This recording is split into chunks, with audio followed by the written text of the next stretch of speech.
আসসালামু আলাইকুম। কেমন আছেন সবাই? এই পৃথিবীতে দুইটা জাতি আছে। সেটা হচ্ছে এক হচ্ছে ভারতের হিন্দু জাতি, আর আমাদের দেশে বাংলাদেশে হচ্ছে বাঙালি জাতি। পার্থক্য শুধু ভারতের হিন্দু জাতিরা এরা হচ্ছে গোবর আর পেশাব খায়, ওদের মাথার ভিতরে গোবর আর পেশাব ভরা।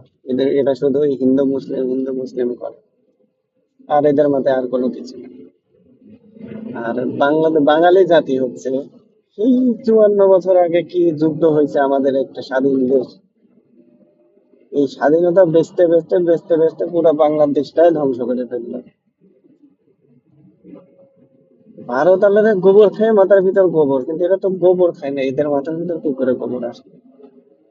যুদ্ধ তো পৃথিবীতে অনেকগুলো দেশেই হয়েছে।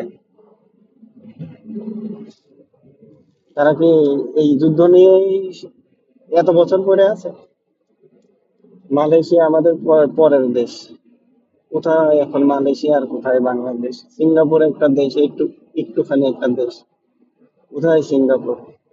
আর আমাদের দেশের চোর গুলা শুধু নিজের পকেট ভরার জন্য এই মুক্তিযোদ্ধা রাজাকার, এদের মাথার ভিতর আর কোনো কিছু নেই।